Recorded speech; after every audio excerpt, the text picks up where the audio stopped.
Live from New Delhi, you're watching DD India News Hour, India's voice to the world. I'm Siddharth Bharadwaj. Coming up in the next hour. Iranian missile attacks on Kuwait and Bahrain thwarted as US strikes target IRGC's communication star in Qashm Island. Negotiators from Israel and Lebanon hold fresh round of talks in Washington as IDF strikes South Lebanon after stepping back from Beirut attack.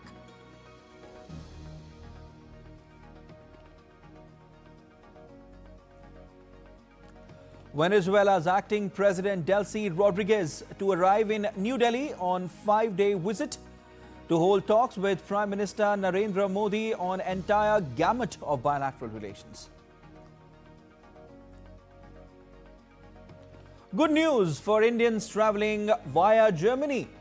Transit visa no longer required from today for German airports.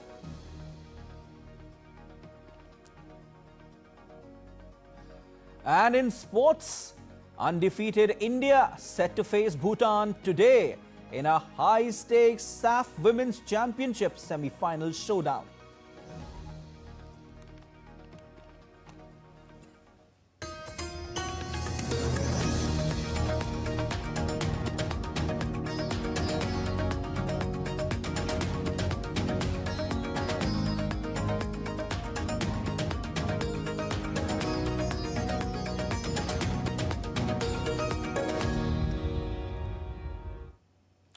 Gulf hostilities flared anew on Wednesday, with the US military saying Iranian missile attacks on Bahrain and Kuwait and other regional targets were either thwarted or failed. The US military said it had conducted self-defense strikes on Iran's Qashm Island and shot down 3 attack drones that had been launched by Iran towards civilian mariners that were transiting regional waters. The world's largest shipping group, MSC, said its Sariska V vessel was struck by 2 projectiles while in Iraq's Qasr port on Monday. The US Central Command described as false a claim by Iran's IRGC that it struck the US 5th Fleet headquarters in Bahrain and a US airbase. Earlier, Iranian media reported that the country's Revolutionary Guard Corps attacked the US 5th Fleet headquarters and an airbase and helicopters in regional country using missiles and drones in response to what the IRGC described as a US attack on a communications tower south of Qashm Island. The US military also fired a Hellfire missile at a tanker heading toward Iran as part of a blockade being imposed by President Donald Trump. The Legacy is the 6th ship that the US military has disabled since it started its blockade of Iran on April 13. The US military says it has also redirected 122 vessels that were seeking to enter or exit Iranian ports so far. 2 Iranian missiles shot at Kuwait fell short or broke apart in flight. Several ballistic missiles aimed at regional targets failed, and 3 missiles heading for Bahrain were intercepted. Kuwait's military said its air defenses were intercepting hostile missile and drone attacks.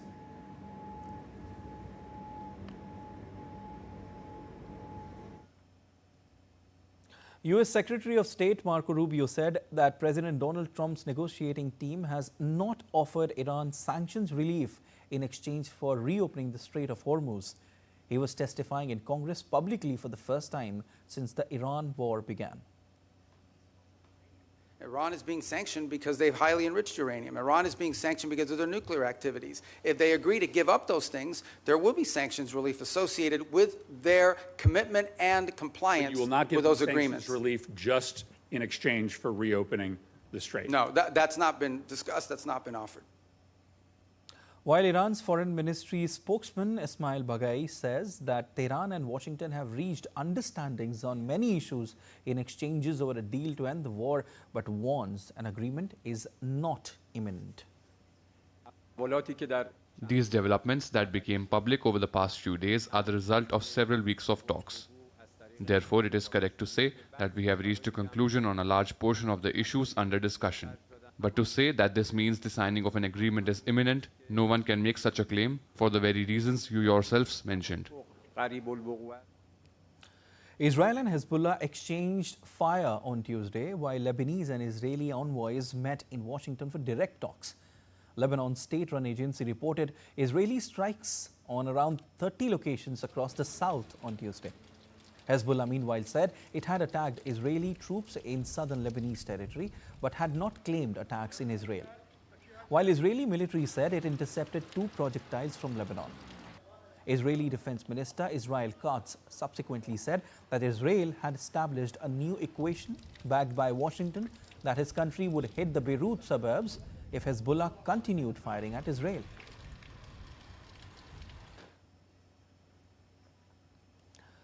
The fighting took place with Israeli and Lebanese diplomats in Washington for a 4th round of direct talks since the start of the current war. On Monday, US President had declared that he brokered a deal which the Lebanese embassy in Washington said would at first only cover Israeli attacks on Beirut and Hezbollah attacks on Israeli territory before expanding in scope. Though neither side has publicly accepted Trump's deal. Lebanese Prime Minister Nawaf Salam called the talks as the least costly choice for Lebanon.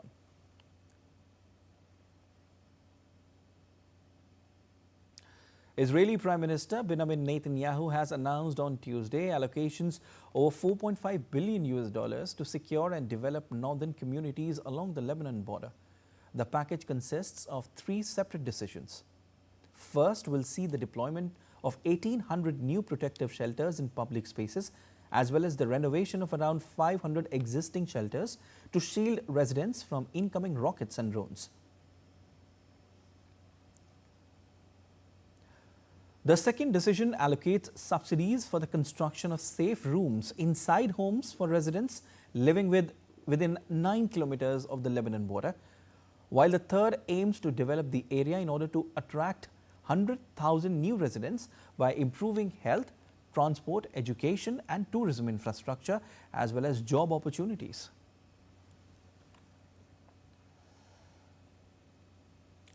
The US Treasury issued sanctions against Nobitex, Iran's largest cryptocurrency platform, hitting a sector that has seen increased activity since the start of the war in the West Asia in February.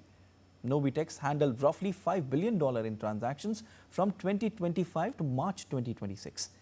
The US Treasury alleged that Nobitex had processed more than 50% of all Iranian digital asset inflows in 2025. It said the exchange had facilitated payments tied to government activities, sanctions evasion efforts, and Islamic Revolutionary Guard Corps linked transactions. The Treasury also issued sanctions against 2 other Iranian digital asset exchanges, Wallix and Bitpin. It additionally sanctioned Nobitex's 3 co-founders and current CEO.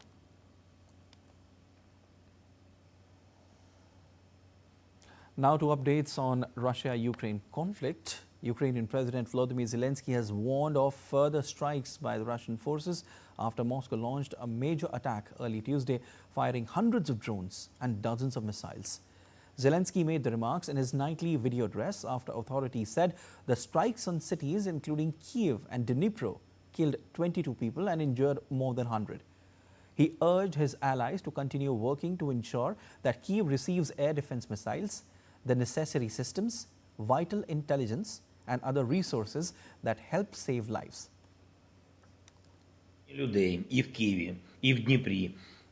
Today, hundreds of people in Kyiv, Dnipro, and other cities worked in the aftermath of Russia's massive attack, extinguishing fires, helping the wounded, and rescuing people trapped under rubble. It was a brutal strike, more than 70 missiles, many of them ballistic, and over 650 drones overnight. During the day, Russia continued its attacks, launching around another 100 drones. 130 people were injured. Tragically, 22 people were killed. While in New York, UN spokesperson Stéphane Dujarric said Secretary General Antonio Guterres strongly condemned the Russian attacks and called for immediate de-escalation and an unconditional ceasefire. The Secretary General strongly condemns the latest overnight large-scale missile and drone attacks by the armed forces of the Russian Federation on Ukrainian cities, including Kyiv, Dnipro, and Kharkiv. These attacks reportedly killed at least 20 people and injured more than 100 others and resulted in widespread destruction of residential and other civilian infrastructure. We also reiterate the Secretary General's urgent appeal for immediate de-escalation, leading to a full, immediate, and unconditional ceasefire in this conflict. US President Donald Trump will speak at a rescheduled White House Correspondents' Dinner on July 24 after a shooting incident disrupted the gala event in April. Trump hailed the announcement by the White House Correspondents Association as a sign of strength and fortitude, in rare praise of the media. Trump termed the announcement as a very good thing, saying we cannot allow lunatics to change our way of life or even its scheduling. The Republican president had to be evacuated from the dinner at the Washington Hilton Hotel on April 25 after shots erupted at a security checkpoint outside the ballroom venue. California man Cole Allen has pleaded not guilty to charges, including attempted to kill the president.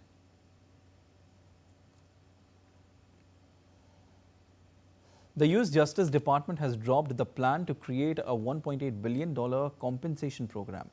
The fund emerged from a legal settlement between U.S. President Donald Trump and the Justice Department to resolve an unprecedented $10 billion lawsuit against the IRS over the alleged mishandling of his tax records.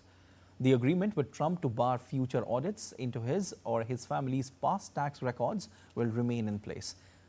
The $1.776 billion fund was meant to pay people who said they had been the subject of government abuse. During testimony before the House Appropriations Committee, Acting Attorney General Todd Blanche said they are not moving forward with the fund. So thank you. So look, we're not moving forward with the fund. You're right that there's a date that in the case in the East District of Virginia in June, but we are not moving forward with the fund, period. The reasons for the fund is something that President Trump talked about for a long time, which is the fact that there were a lot of people in this country who had their government weaponized against them. The reasons for the fund, I think, it remain as important as they were before, but we are not moving forward with the fund. U.S. President has appointed Bill Pulte as the head of U.S. intelligence, replacing Tulsi Gabbard. Trump hailed Pulte in a social media post announcing the appointment, saying he has deep experience managing the most sensitive matters in America, the safety and soundness of the markets. Trump said that Pulte, who also leads mortgage giants Fannie Mae and Freddie Mac, will continue to serve in his housing-related roles. On housing finance, he has championed the introduction of a 50-year mortgage in the United States, a proposal that has enraged many in the MAGA movement.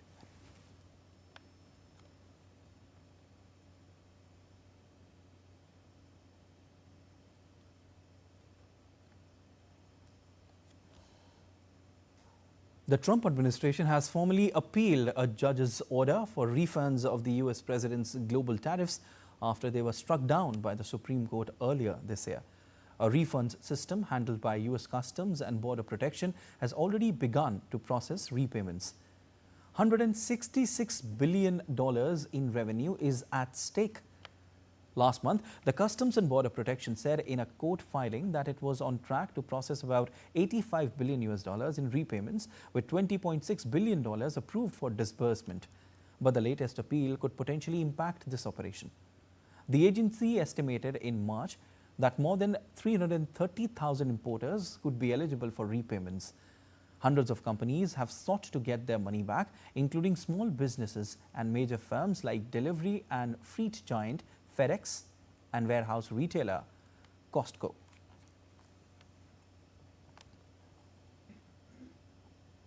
And still to come on DD India News Hour. United Nations Security Council will elect 5 non-permanent seats through voting on Wednesday. We'll tell you about what Met Department has said on the monsoon in Kerala and risks related to El Nino. that scientists predict.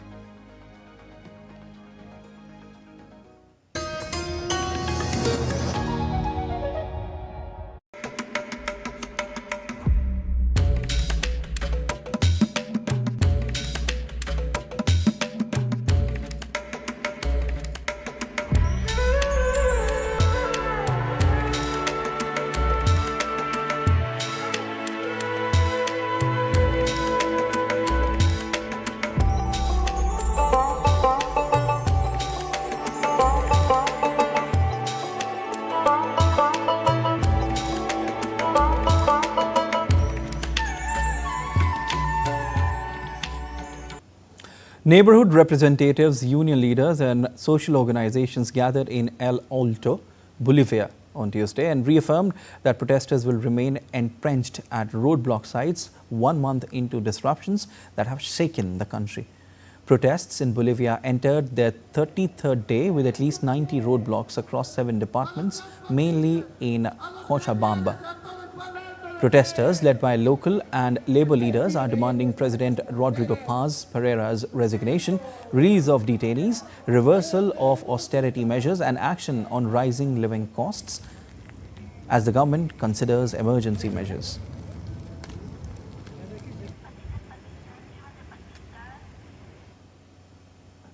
Bangladesh's Foreign Minister Dr. Khalilur Rahman was elected President of the United Nations General Assembly's 81st session on Tuesday after defeating Andreas Kakoris of Cyprus in a closely contested vote. The presidency rotates among the UN's 5 regional groups and the 81st session falls to the Asia-Pacific group. Khalilur Rahman will serve a 1-year term starting on 8th of September. His presidency will coincide with one of the most consequential processes on the UN calendar, the selection of Secretary General Antonio Guterres' successor, whose term ends on 31st of December 2026.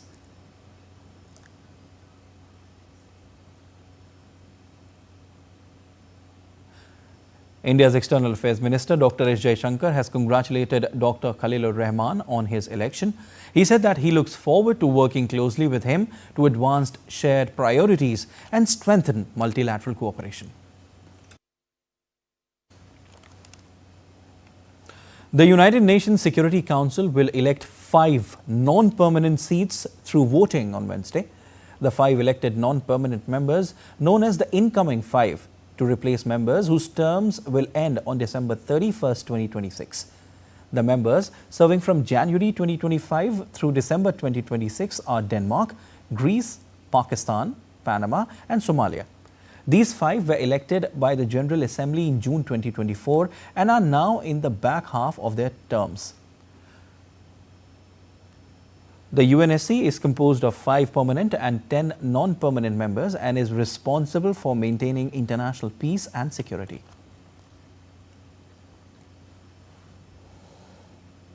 Now, weather updates from across the world. The India Meteorological Department said weather conditions were becoming increasingly favorable for the onset and further advance of the southwest monsoon over parts of southern India. According to the Weather Department, the southwest monsoon was likely to set in over Kerala around June 4, with fairly widespread light to moderate rainfall, thunderstorms, lightning and gusty winds expected across the state. The IMD also said conditions were favorable for the monsoon's further advance into parts of the Arabian Sea, Lakshadweep Islands, Tamil Nadu and additional areas of the Bay of Bengal.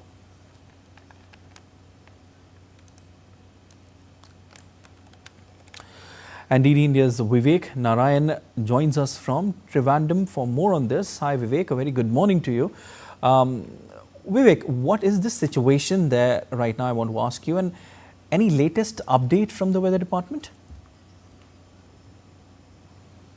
Good morning, Siddharth, and good morning to all the viewers of Doordarshan. Siddharth, let me tell you, at this point of time, I'm right now at Trivandrum, the capital of Kerala. Here, it's a moderate climate right now. It was raining for the last 18 hours across South Kerala, not just in Trivandrum, but in Kollam, Alappuzha, which is the coastal parts of Kerala. But the IMD has predicted that tomorrow, that's on the 4th of June, that the southwest monsoon will make its onset in the Kerala coast. and it will advance in the next 1 week, which means that the rainfall will intensify in the coming days and coming weeks as far as the IMD's prediction. Now, what the IMD has said is there is an orange alert that's been issued in 4 districts today, which is Ernakulam, Kottayam, Thrissur and Palakkad. And tomorrow it's another 4 districts which comes in the southern part of Kerala. And till Saturday there is orange alert and yellow alert that's been issued across Kerala. Also, the IMD has said that out of the 13 stations, that is the 13 weather stations,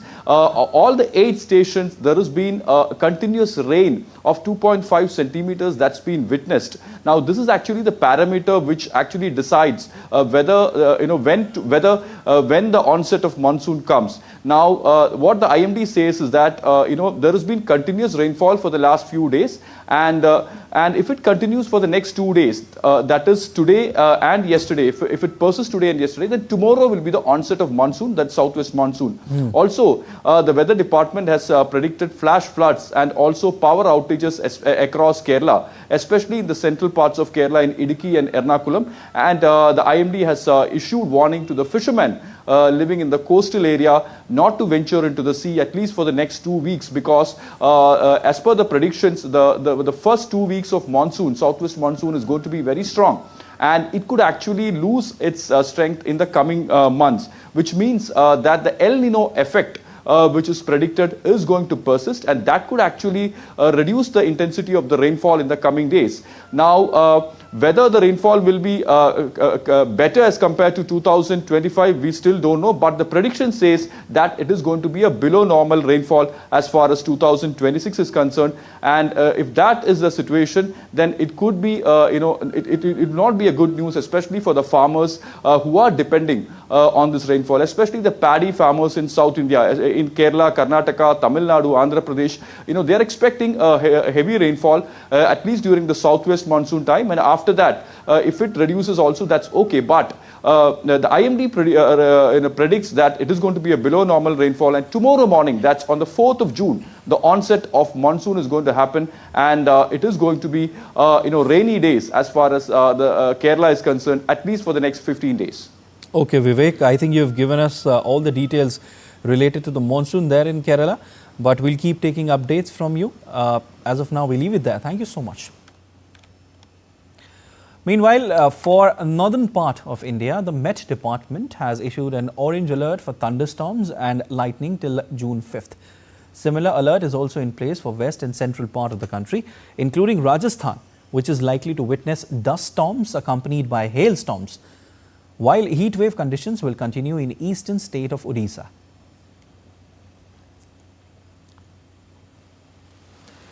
And tropical storm Jangmi brought torrential rain to Japan, causing flooding, travel disruptions and evacuation warnings in several regions. Heavy rainfall lashed Tokyo on Wednesday morning, with rivers including the Meguro River overflowing, while around 700 domestic and international flights were grounded at Haneda and Narita airports. Authorities also issued evacuation and landslide warnings in parts of Yokohama and eastern Japan, while at least 16 people were injured and thousands experienced temporary power outages after the storm swept through Okinawa on Monday.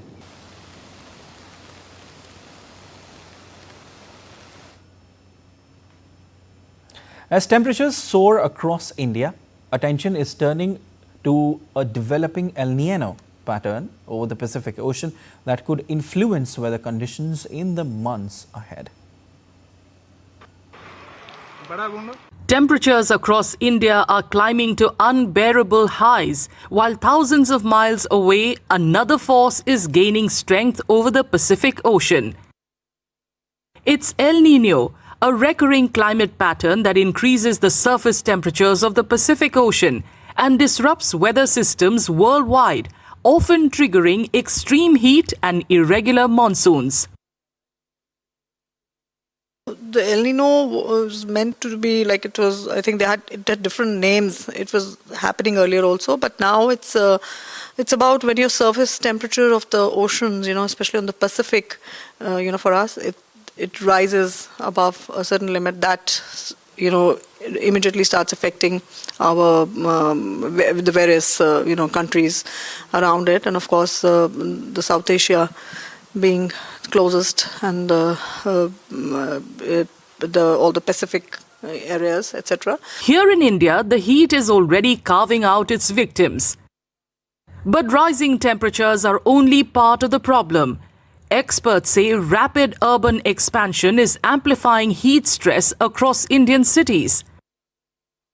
Concrete and asphalt trap heat through the day and release it slowly at night.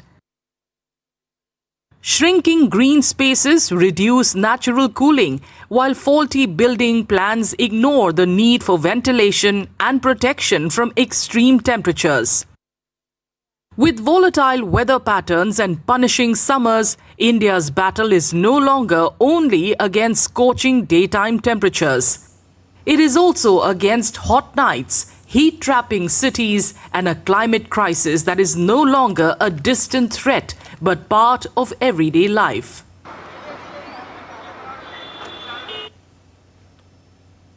The concerns extend far beyond India. Scientists in Brazil have warned that a developing El Nino in the second half of 2026 could trigger extreme weather events, including heavy rainfall and flooding across southern regions of the country. The warning came as the World Meteorological Organization forecast a moderate to strong El Nino event that could raise global temperatures and increase the risk of extreme weather in the coming months. And still to come on DD News. Deputy Prime Minister and Foreign Minister of Lao PDR Thongsavan Phomvihan is in New Delhi. What all is on the agenda? Stay tuned to know that. The northeastern region of India, often referred to as the Ashtalakshmi of the country, is now emerging as one of the nation's new growth engines. Carry Me Back campaign launched in Kedarnath to boost waste collection and protect pilgrimage route.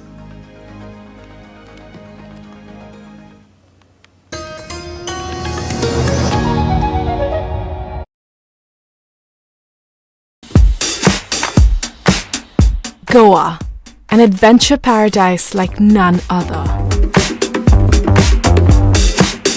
From lush forests to rugged hills, from pristine ocean beach stretches to stunning lakes, there is something to explore in every corner of the state. And some adventures are wilder than others.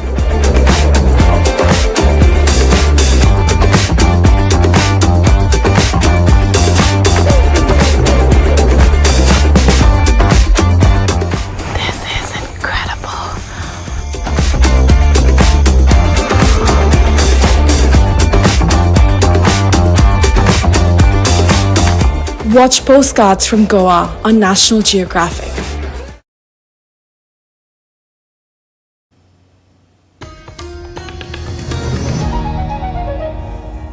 You're watching DD News Hour. I'm Siddharth Bharadwaj. Indian nationals will not require an airport transit visa to pass through German airports such as Frankfurt or Munich from today, that is June 3rd. The German embassy said in a statement that Indian nationals will no longer need a transit visa when traveling to another country with a layover at a German airport. The lifting of the so-called airport transit visa requirement for Indian citizens was announced in the Federal Law Gazette on 2nd of June 2026 and takes effect on 3rd of June 2026. The embassy also said the measure is expected to ease travel for Indian citizens transiting through Germany and contribute to greater mobility between the two countries. It further noted that the decision underscores Germany's efforts to strengthen economic cooperation and enhance people-to-people exchanges with India. In April, France removed the airport transit visa requirement for Indian nationals holding ordinary passports, easing travel for passengers transiting through French airports on their way to third country destinations. We welcome the operationalization by Germany of the announcement waiving requirement of transit visa for Indian nationals transiting through Germany exclusively by air with effect from June 3rd, 2026. The announcement was made after discussions between Prime Minister Narendra Modi and Chancellor Friedrich Merz in January this year. This new arrangement would further enhance people-to-people ties between India and Germany.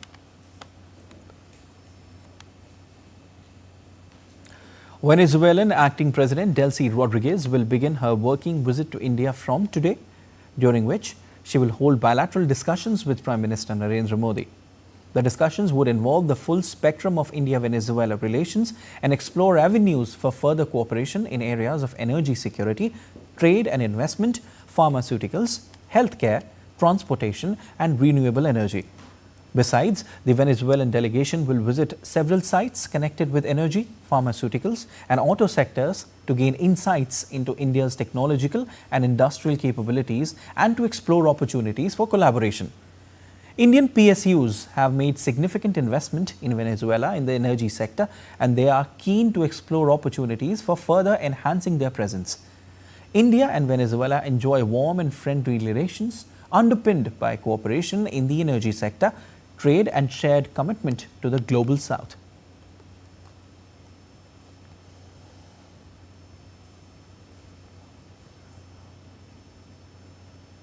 Meanwhile, Deputy Prime Minister and Foreign Minister of Lao PDR Thongsavan Phomvihane is in New Delhi on his first visit to India. He will co-chair the 10th India-Lao PDR Joint Commission meeting with External Affairs Minister Dr. S. Jaishankar. The visiting dignitary will also attend India-Lao Business Forum and call on the President, Draupadi Murmu. India and Lao PDR are celebrating 70 years of diplomatic ties. The visit will add momentum to the long-standing partnership between India and Lao PDR and further deepen cooperation across areas of mutual interest.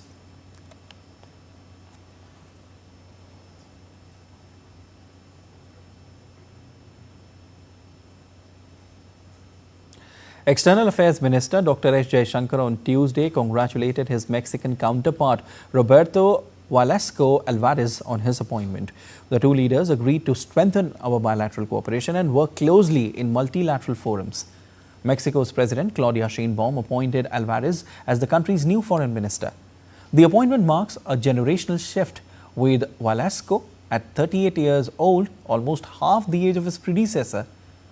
As an expert in U.S. relations, his appointment also reflects the ever greater focus that the U.S. is set to play in Mexico's foreign policy.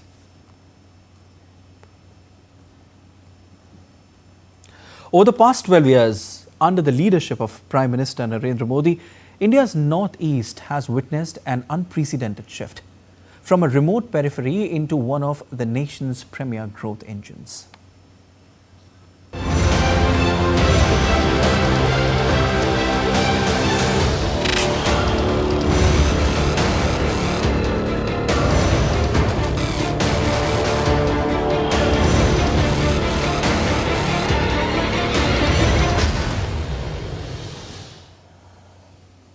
The northeastern region of India, often referred to as the Asht Lakshmi of the country, is now emerging as one of the nation's new growth engines. Once struggling with geographical isolation and lack of connectivity, the region has now become India's gateway to Southeast Asia under the Act East policy. From a massive infrastructure boost and the rapid expansion of the Udan scheme to the rise of natural farming, how is the face of the Northeast changing? Let's take a look in this special report. This changing picture belongs to that northeastern part of India, which was once considered far removed from the mainland. But today, under visionary leadership of Prime Minister Narendra Modi, the northeast is scripting a new chapter in India's development story. Ambitious schemes like PM Gati Shakti and PM Divine have given unprecedented momentum to infrastructure development in the region. In 2014, the total length of national highways in the region stood at just 10,905 kilometers. Today, it has increased to more than 16,207 kilometers.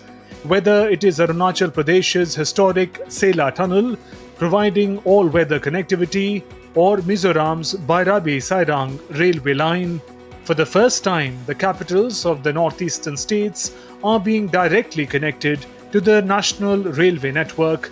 The speed of development is not limited to roads alone. It is equally visible in the skies. The regional air connectivity scheme, UDAN, has completely transformed tourism and trade in the Northeast. Until 2014, the entire Northeast had only 9 operational airports. Today, that number has increased to 17. Sikkim's Pakyong Airport and Arunachal Pradesh Holongi Greenfield Airport are prime examples of this transformation. More than 90 air routes are now directly connecting remote areas with major cities across the country. Alongside infrastructure growth, Northeast India is also emerging as the country's green hub. After Sikkim's success in becoming a 100% organic state, Assam, Nagaland and Manipur are also adopting natural farming on a large scale under Mission Organic Value Chain Development for the northeastern region. Chemical-free products like ginger, turmeric and kiwi from the region are witnessing growing demand in international markets, significantly increasing the income of local farmers. काफ़ी अच्छा काम किया है, mainly सड़कों का उन्नति किया है जिसके कारण से आसाम का डेवलपमेंट हो रहा है। गुवाहाटी भी बहुत डेवलप हो गया हम लोगों का, ब्रिज नए ब्रिज बन रहा है, अभी एयरपोर्ट हमारा नज़दीक है, पहले से बहुत बेहतर, बहुत ही अच्छा हुआ है। The transformation of the Northeast does not stop here. Through digital connectivity, thousands of Gram Panchayats have now been connected with high-speed internet. Meanwhile, Tata Electronics semiconductor plant at Jagi Road in Assam, being developed at a cost of 27,000 crore rupees, is proof that Northeast is now becoming a major hub for advanced manufacturing as well.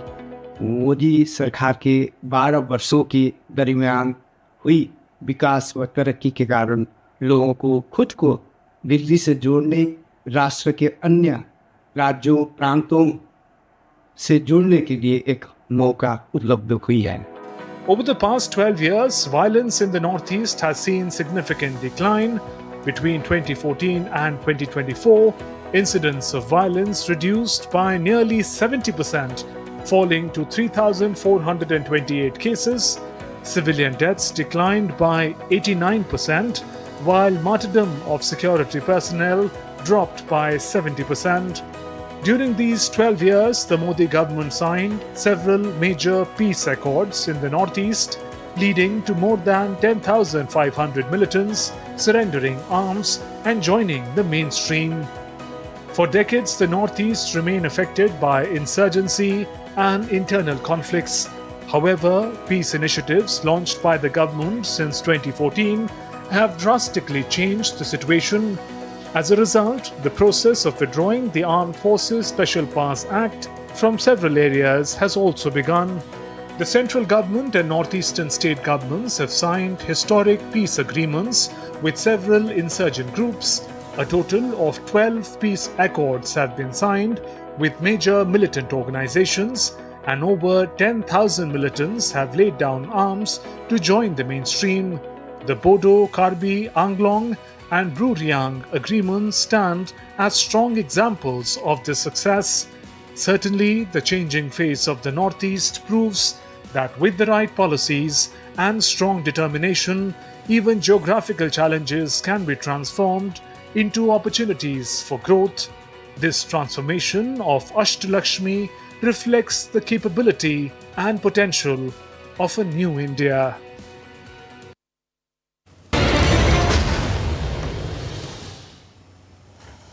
Kedarnath, one of the India's holiest Hindu shrines located in Uttarakhand, is now running a waste collection drive. A Carry Me Back campaign has been launched by the Rudraprayag District Administration, urging Kedarnath visitors to deposit waste at collection centres in Gaurikund. Carry Me Back seem to cry the plastic bags and other things that often end up in garbage dumps at tourist and religious destinations. And that is the message behind a new campaign launched by the Rudraprayag District Administration. The initiative has a simple aim: to encourage visitors to Kedarnath not to leave behind things that could end up as waste. They will now be expected to deposit such items at designated collection centers in Gaurikund. The Healing Himalayas Foundation and Sulabh International are jointly launching the Carry Me Back policy initiative. Under this policy, pilgrims visiting Kedarnath will be provided with 400 to 500 gram of waste bags from the Material Recovery Facility Center located in the Nagar Panchayat Kedarnath area. Pilgrims can voluntarily carry these waste bags down hills and deposit them at a designated collection center in Gaurikund. The growing footfall at the Himalayan shrine has brought with it the challenge of managing dry waste. And local authorities are making efforts to ensure that mountains of garbage do not spoil the fragile Himalayan ecosystem.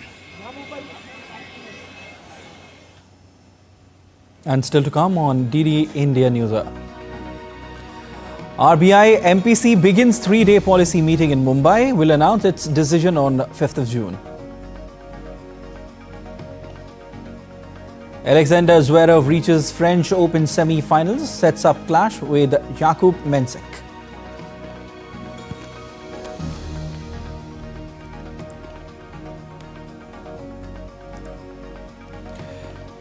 And we show you yoga AI coach from India's Indore city and tell you all what it can do.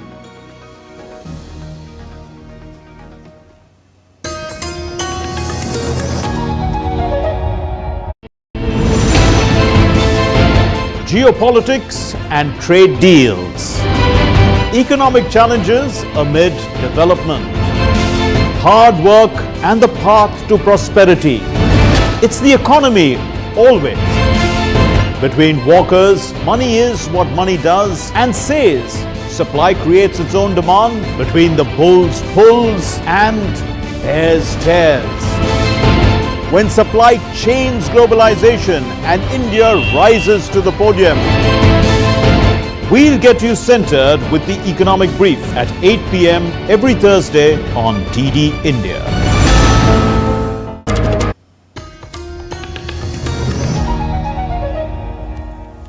You're watching DD India News Hour. I am Siddharth Bharadwaj. The Reserve Bank of India's Monetary Policy Committee meeting will begin in Mumbai from Wednesday. After 3 days of deliberations, the 6-member Monetary Policy Committee headed by RBI Governor Sanjay Malhotra will announce its decision on 5th of June.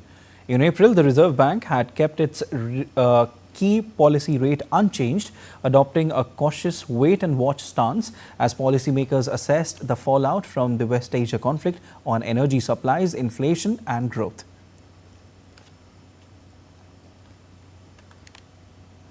Microsoft has unveiled its own cutting-edge artificial intelligence models in San Francisco. At its annual developer conference, Microsoft Build, the group unveiled My Thinking 1, its first reasoning model, AI systems that break down problems step by step before responding, similar to offerings from OpenAI, Google or Anthropic. Microsoft says it built the model from scratch with no distillation of rival models, a common shortcut that involves copying a competitor's outputs to train a new system more cheaply and quickly. The tool, still limited to a select group of customers, arrives roughly a year and a half behind pioneers such as OpenAI and Google. Microsoft also unveiled other in-house models for generating images, transcribing audio, creating synthetic voices and coding. SpaceX plans to raise $75 billion in its initial public offering by selling 555.6 million shares at a target price of $135 per share. The listing of SpaceX is widely viewed as one of the most consequential offerings in recent history, alongside artificial intelligence giants OpenAI and Anthropic. The company's valuation relies on SpaceX dominating technologies and markets that do not yet exist, from Mars missions to AI data centers in space. The specific target price is extremely unusual at this stage because companies planning to go public typically set a price range before talking to investors in a series of presentations called a roadshow. SpaceX's roadshow begins on Thursday.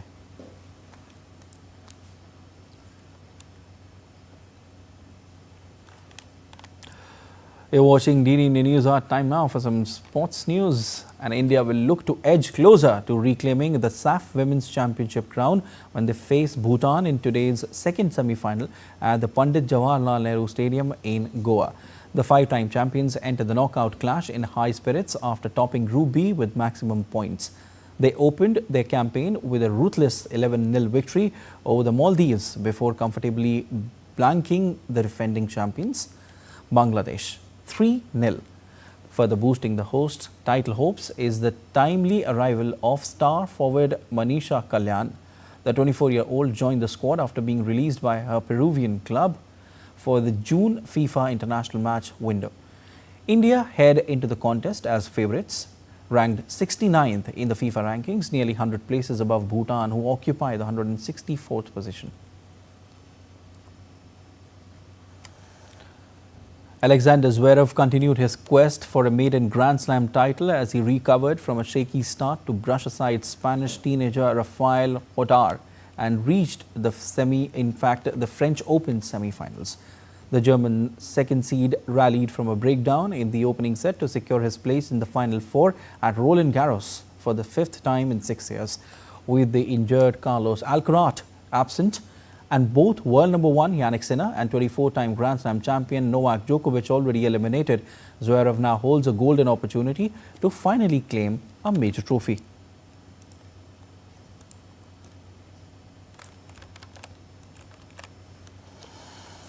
And next up for the title favourite is Jakub Mensik, who battled past Brazilian breakout star João Fonseca to become the youngest Czech man to reach a Grand Slam semi-final. Just days after collapsing on the Parisian red clay following a grueling hot second round match, Mensik thrived under the cool post-rain evening skies to set up his high-stakes clash with Zverev.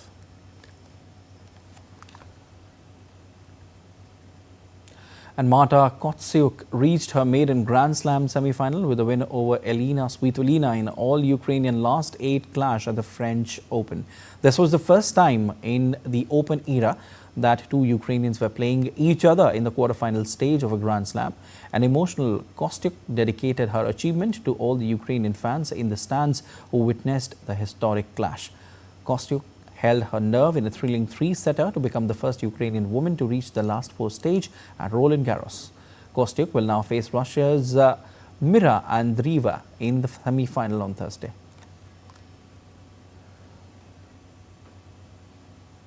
Argentina have launched their World Cup preparations in the United States with friendly fixtures scheduled against Honduras and Iceland ahead of the global tournament. Argentina aim to become the first men's team to retain the World Cup since Brazil in 1962 and the only nation to do so entirely outside their own region.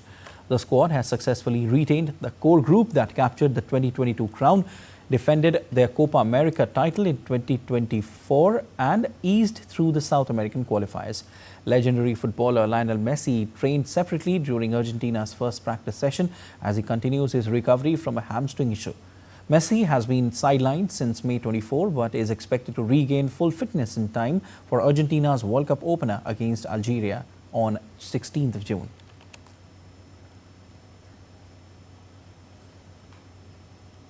The FIFA World Cup trophy was unveiled in New York at the American Museum of Natural History as part of FIFA World Cup 2026 trophy tour. Excited fans and school children gathered to catch a close-up glimpse of the iconic prize, which was hoisted high by German football legend Bastian Schweinsteiger, a 2014 World Cup winner. He said seeing the trophy again gave him goosebumps and reminded him how rare it is for players to win football's biggest honor. Meanwhile, FIFA has confirmed a record-breaking participation for the upcoming World Cup 2026 with final squad lists revealing 1,248 players from 48 nations set to compete in the expanded global tournament. The World Cup begins on 11th of June.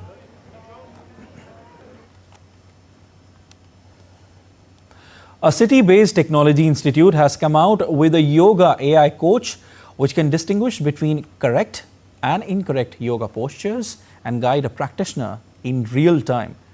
Trained with the help of some 2.8 lakh photos, the AI model can analyze 104 yoga postures, including Surya Namaskar, and is set to be tested during an event on International Yoga Day on 21st of June.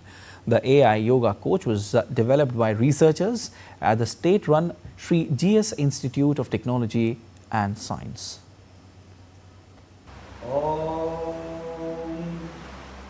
A new yoga guru is here. Not one with a flowing beard or long locks, nor one dressed in flowing robes.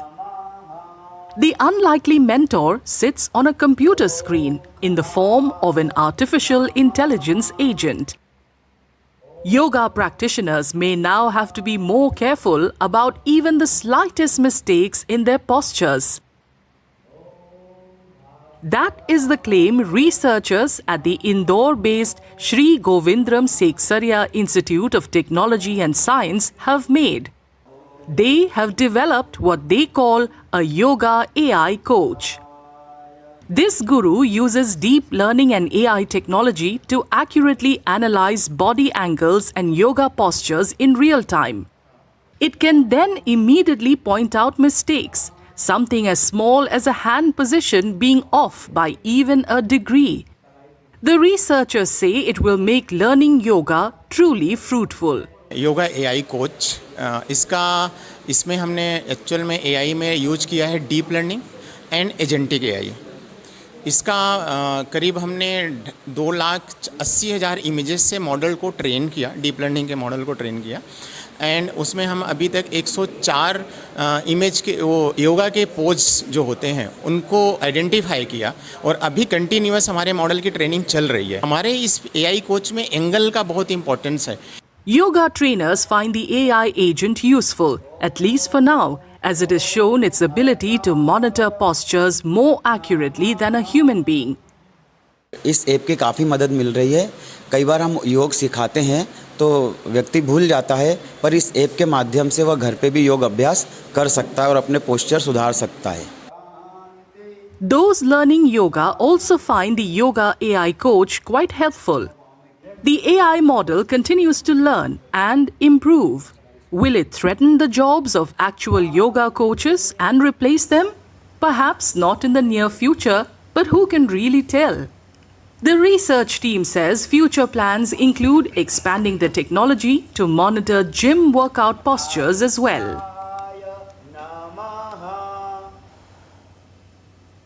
That's all for this edition of DD India News Hour, but let us know your thoughts on the news of the day. For those on the go, you can get all the latest news and updates from India and across the world on DD India mobile app. The app is available on both Android and iOS platforms, and you can scan the QR code on the screen to download now. We'll be back with more news as it breaks here on DD India. I'm Siddharth Bharadwaj from all of us here in Delhi. Thanks for watching DD India News Hour.